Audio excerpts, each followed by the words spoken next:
we're back.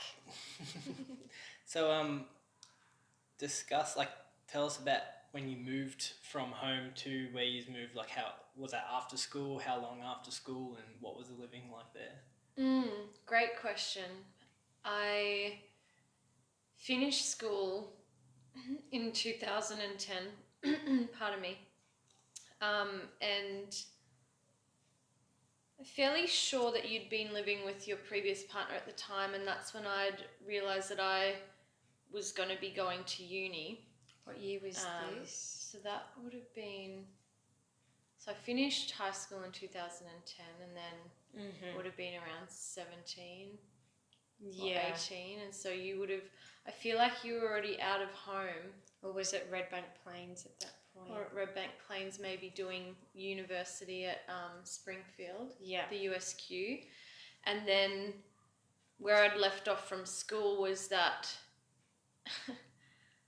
this is where it's like I feel like the whole doing what everyone else wanted me to do, or what I thought everyone else would be proud of if I did. And I was like, okay, I'm going to be a journalist and I'm going to do my music. And you know, when I remember typing into my computer in grade 12 when we did the career test, and it's like, you'll be an occupational therapist, like that's your highest thing. And I was like, what is that?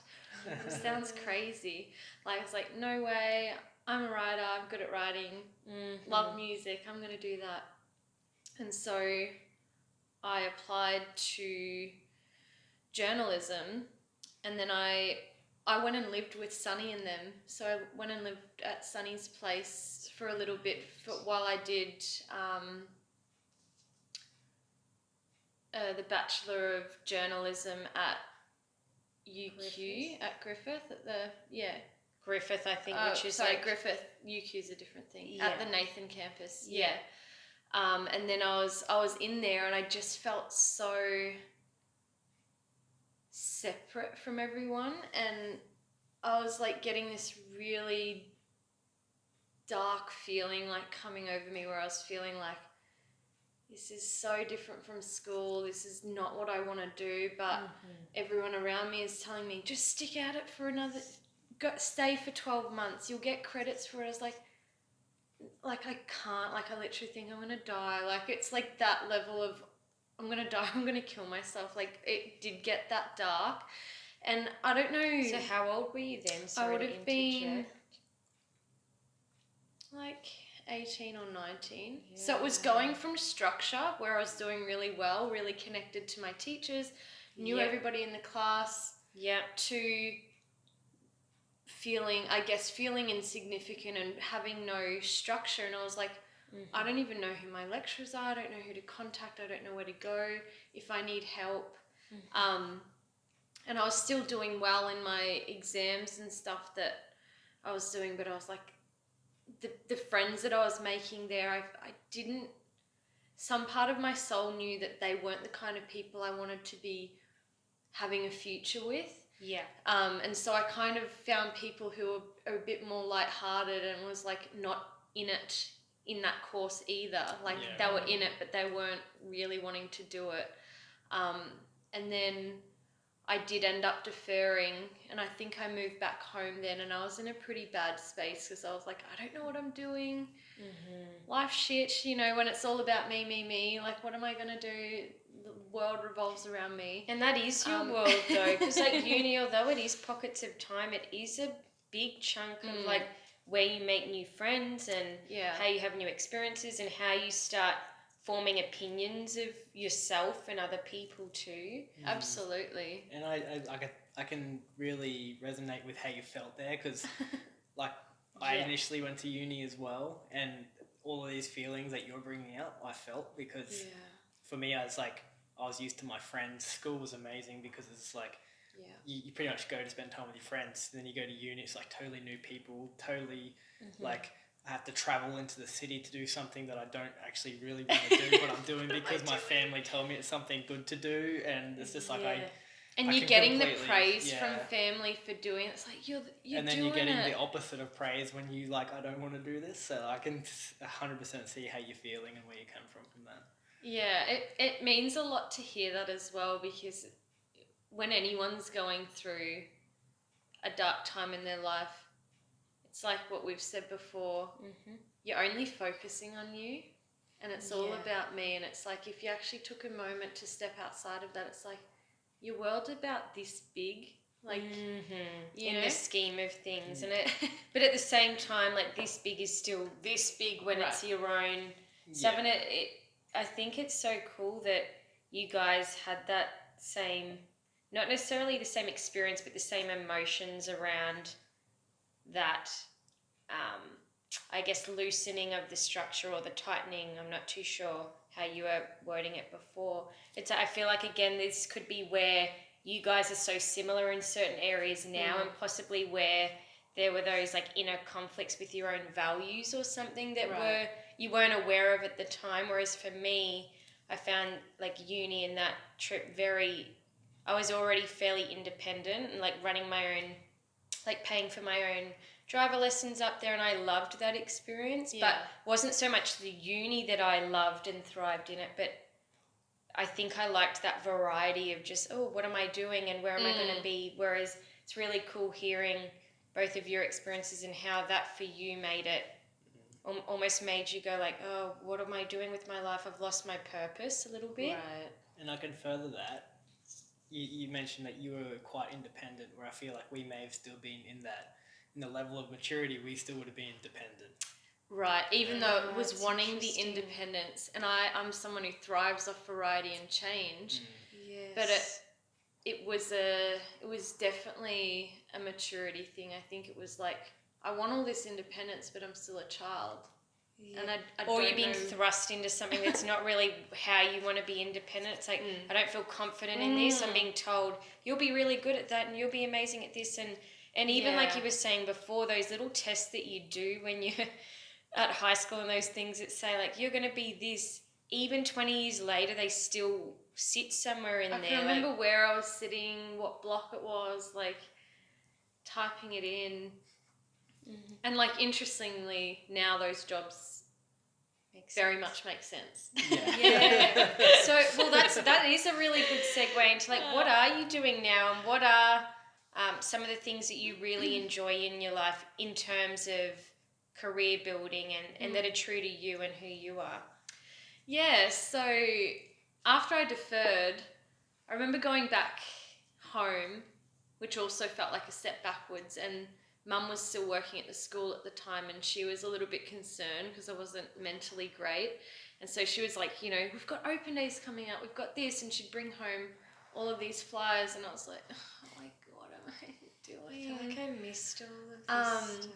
And one of them was just sitting there, and I was just like, yeah, I'm going to look into that. And it was just like 000 taking emergency calls. And I just looked into, you know, I got a good OP at school, so I felt like I could get into really anything that I wanted. And like, I wasn't wanting to be a doctor or a lawyer or anything, so I was like, yeah, I don't need it to be, you know, sky high.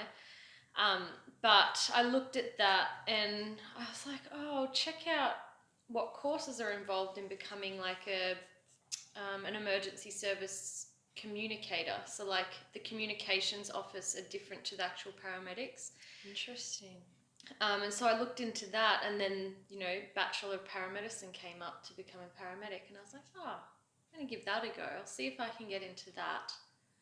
Got accepted, and as soon as I started there, it was just like, it was the people that I knew that I wanted to be around.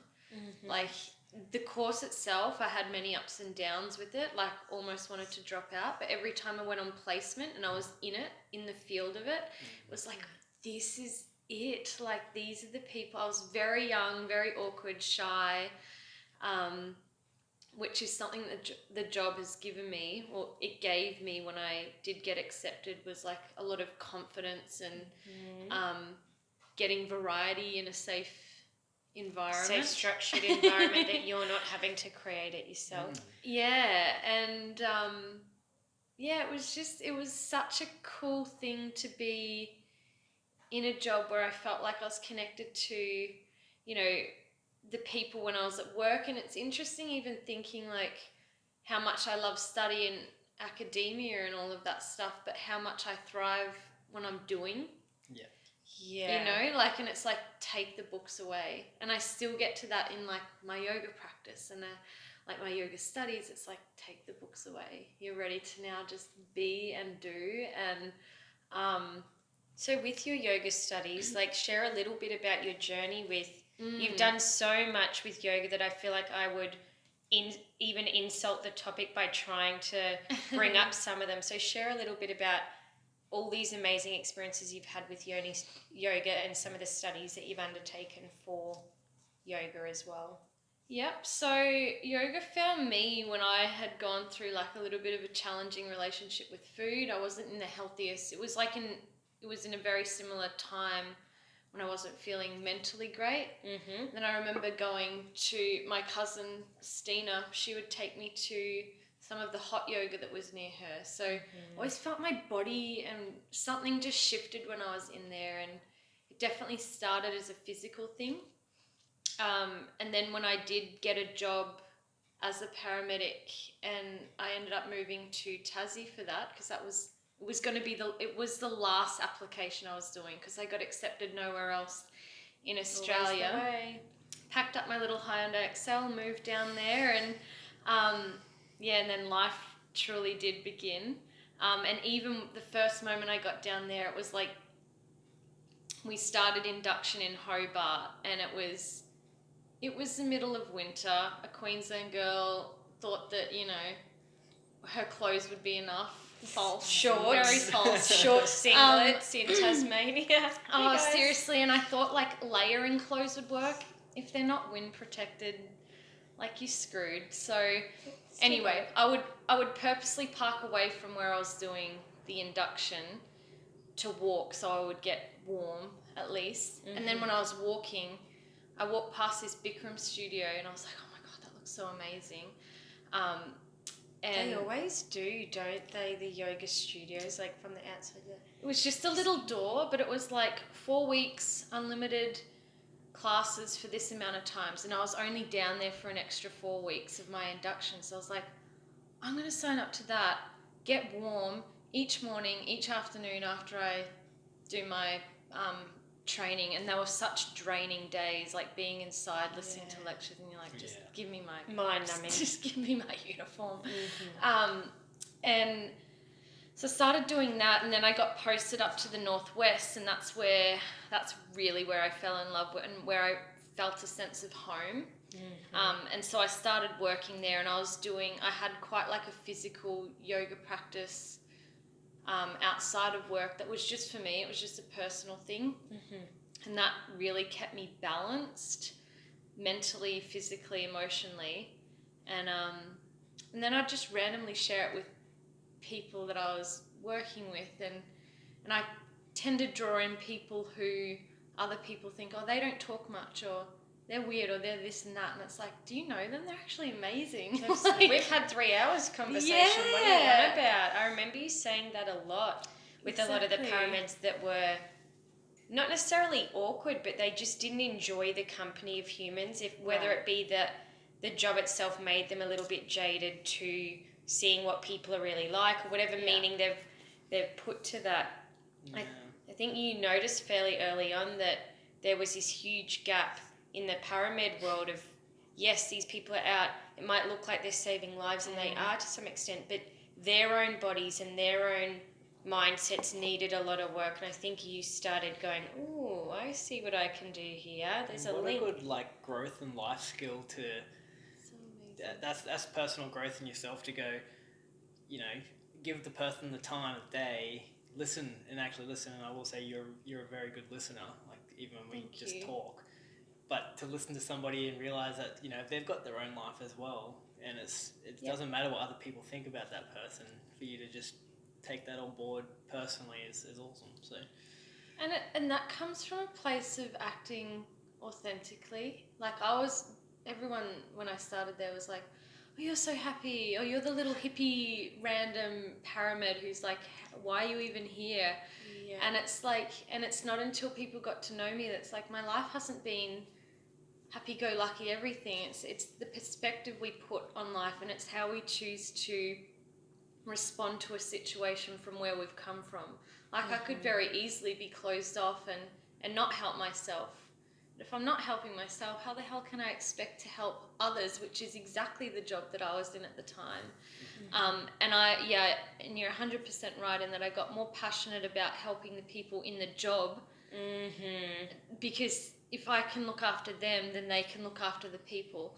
Like, and I kind of felt this disparity the longer that I was in it, and I wasn't in it for very long, about 4 years, and I just started to get more and more passionate about looking after the hub, and I didn't want to be on road anymore. I was like, I feel like it's a person's responsibility to come to me instead of me pushing that onto somebody.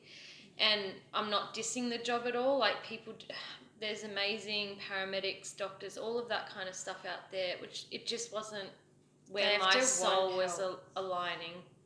And yeah, they have to want help, and that's where it was really cool, because there's this, I think I've told you about this book called Seagulls, and it's about, I think it's like Jonathan Seagull or something. I don't know.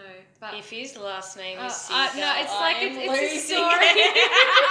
Why does it not sound like it is? But I am, whatever time this is, I am holding you to that. Jonathan Seagull. I think it's Jonathan Seagull. I don't know. I don't think it's his name. That's cute. But he like spoke about this story of, you know, there's this one seagull that's like flying around and he does his own thing. How's it fly? That's it. When there's turbulence. And and then he dies in the propeller.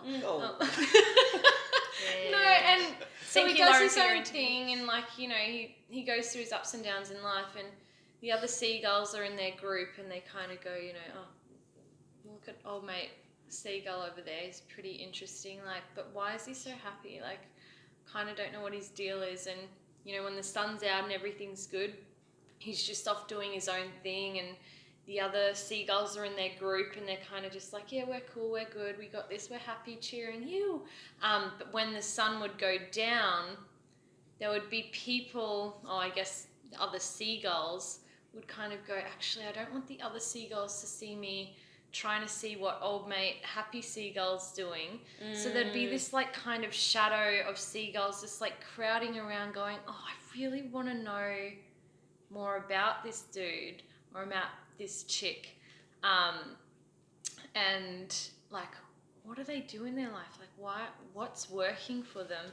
And so as the days would go on, eventually one little seagull would pop in and go like, stuff it, I'm breaking from the crowd, I'm going in, I don't care what you say of me. And then they'd pop in, and then, you know, old mate seagull and this other seagull would be friends, and then more and more seagulls would flock in. And it's just like, actually, if you take the chance to break from your familiarity and you know, those people who may keep you bound and safe, to just ask someone how their day is, or to treat someone without judgment. It's like, hey, like, tell me about your life, maybe we could be friends. Like, not even having that intention, but just out of like, you seem interesting. Out of curiosity. I think that's something we all always had growing up, and like we covered that a bit in mine, and I think you were talking about it, that we always had this love of people and this curiosity around people, whether that was something that was instilled in us or it was just being put into different environments. We never got scared of being like, oh, hey, like, how you going, and chatting to a homeless man or chatting to a disabled person. And that's probably where, with your role in the parameds, it's like that didn't seem so big a deal, and it's like, oh my God, I can't believe what you're doing. You're like, yeah, but, you know, it just seems natural. It just seems like a natural thing. Whereas I think you probably realised early on, it's like, wow, the people that I'm spending a lot of the time with, which is what you were doing a lot of the time in Tassie, spending it with the other employees or the other parameds, they were the ones that probably really needed a lot of help, like physically and emotionally. And that was something that you had a skill base in being able to provide, not in a like, sit down, I'm going to coach you on this, this and this, but just in a natural way, like you were saying, of listening and being there and going, hey, have you thought of this? Or, and I think just like letting them know what you do. It's like, hey, what have you done today? Instead of, I'm good, not much. Yeah. It's like, this is what I did. I do my practice in the morning. It's like, oh, yeah, yoga isn't all physical. You can be in the garden or singing your favourite song and be doing yoga. Like, it's that kind of thing of, I guess I was implementing that there, even if I wasn't getting people, in yoga poses or whatever it was. But there were a few people that, started to flock in going, hey, could you do a little sequence for me to try and help with my back pain? And I'd do that for them. And they're like, I've been going to chiro, I've been doing physio, nothing has helped me as much as this has. And I think that's as well as like, when I give wholly. Like, I really want to give all of my energy and love and attention to that person, whoever they are. Like, even if, I don't respect them as a paramed or their life outside of it, it's like you still have a chance to like want to be better or to heal or whatever it is you're asking. I think that's a really, really good skill to have, and a quality of you that makes you who you are and so unique is that you see that I think it is probably why you've had so many amazing relationships and why you've had so many, probably not so many, but the few unhealthy relationships in your life are all due to that same quality of putting your all into it and really going all the way in. And it's not that one is right or wrong, it's that that's who you are, and that's what makes you, I think, so unique in all of the opportunities that you put yourself in, as you go all in with it. Like, that's something that I know for me, like, really admire about you, is that not only are you very self-disciplined, but you really do commit to, when you've got your eye on the prize of something, you'll go right in and won't stop until you've, really achieved. It's a passion, really, isn't it? It's a passion for life. Yeah. It is. And I know where the unhealthy side of it has come in, and that's purely through experiencing the consequences of not having boundaries, as to realizing that that's something that I do need in my life. I need to create healthy boundaries, or I need to put myself in situations where having no boundaries is safe. So like, pardon me, being around people like yourselves, like, I can be completely me, and I know that I'm not going to be crossing the line in areas, but there have been definitely parts of my life that I've been so open and so giving that it has been at the expense of my health. Mentally mostly. And so it's exciting to be able to have, I'm grateful to have insight and hindsight to just go, cool, that's what's happening. It's nothing to hate myself for. It's just, how am I going to respond now from where I've been? So, with all of that experience and like packaging from like the experience of your paramed days, what you've learned through your training, like, you've done a lot of yoga training, and like you said, yoga is more than just the physical action of doing yoga. Bringing all that to now, how do you see yourself moving forward with all that you know now and all that you want, Whew. Yeah. How much time you got? 1 second.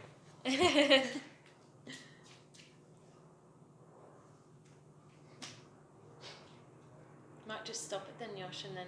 No, I've got 10 minutes. Okay. Keep going. Awesome. We can cut that. We're not cutting that. I hope you know that is well and truly in it now. Sorry. You're running away. Before you answer that, and your time starts now. What is... That's it, bro. I forgot. We will cut him in. Whoa. And how I'm planning to integrate... How do we get here? Started from the bottom. Now we're still here. Yes. It's an incredibly dense question, which I know we've all experienced that kind of... I know it's coming, but... word vomit. I think the best part is, like, moving forward, it's like, you can do whatever you want. So, like, what? Done. I can do whatever I want. So, I guess... probably just as much of a dense question, what do you want moving forward? That I do know, and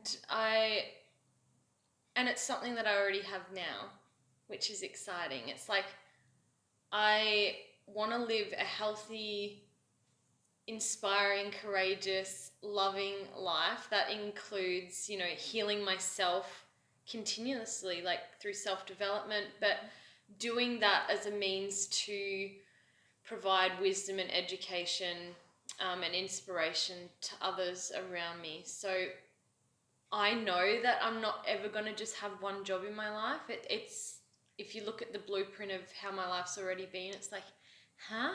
How old are you? Like, what have you done? Like, you've worked on a party bus, you've been like a paramedic. It's like, how? This is so weird.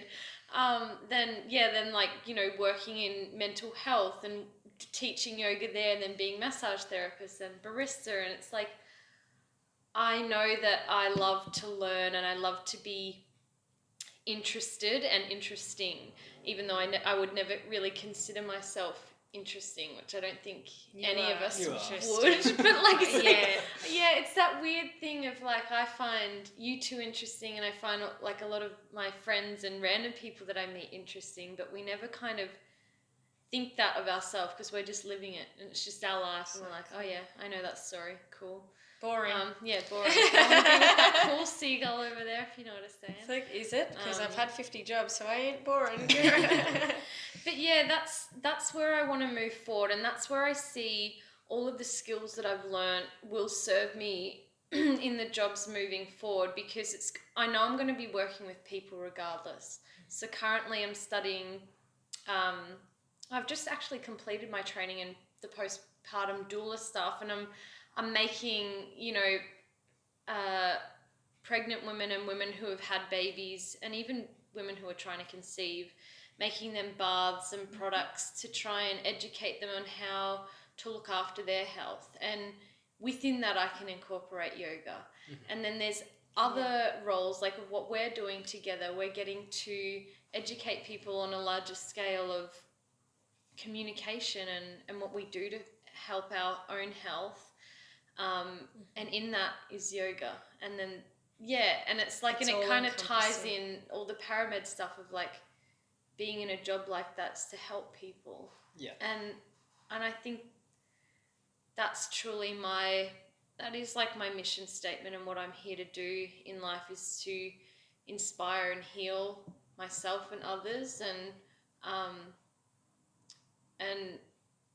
at times it feels like a big role, but at the same time it feels like, what else would I be doing? It just feels right. It's like, of course I'd be doing that. And it doesn't feel boxed either. It feels like you can bring in all of these skills that you've learned and be like, bam, this is how it makes sense. Because I think a lot of the times we get taught, do one thing and get really good at that. It's like, but I want to do 50 things and get kind of good at all of them. And, you know, I think where you are is you're at a point where you've found something where you can kind of be all these different people in a way of like experimenting all these different parts of yourself and bringing it all. You're coming from a pure position of contribution, which is awesome. Yeah. I do like what you say there, because I feel like it is getting to put on a different hat. And even though I was always framed as the academic one, it's like I love to play, and it's like almost getting to like role play different versions of myself. It's like, who am I going to be today? And exactly. What was that? I want to say Arthur, but it wasn't. It's like, you know how they get to put on like different hats, that cartoon show that we'd watch in the morning? Maybe it was I know exactly what we'll have to like cut it up here afterwards or something. But it's kind of like doing that, and it's like you put on a different hat and you're like, oh cool, I'm going to be this person today, like yay. And it's not that that's taking away from me, that's still my pure soul coming through. And and it's, I think I've felt definitely from a bit, I've taken other people's opinions or chosen to assume that they're thinking that because I'm acting this way, it's not my real self, or like, who are you really, or you seem very unstable to society. It's like, yeah, I am, because I am always changing, and if you need stability, then you better get real, because the world's always changing. I hear a rap coming, don't know about you, but that's another one of girls' skill bases that I'm sure we'll have like a rap fest on one video at some level. That'd be awesome. Yeah, it would be amazing to get some tunes up in here, because awesome. I think that was an incredible video, and we just love hearing you and seeing you, and we just love that you're here with us, spending all the time. I don't know if we really get to build together. We do. Now. Like, with all of this, I don't know, I'm super excited because I know when I wake up, even if I'm not feeling it, I come out here and one of us are. So then it's like, bang, we're all of us are, and then it's even more. And it's synergy in its finest. It's pretty amazing, isn't it? Do you have, before we go, one quote that comes to mind, even if it doesn't make sense to anything? Do you have a line or a couple of words that you want to end? Because I know you're the queen of words and you love little phrases and lines, and I'm kind of buying you some time to rack your brain right now and have a think. One that always comes to mind, and it's, there's that part of me that's like, I just want to find the best one. The perfectionist part. It's like, that'll sum up everything. But the one that instantly came to me was a Brene Brown one, and it's one that I often use in my yoga classes as well. And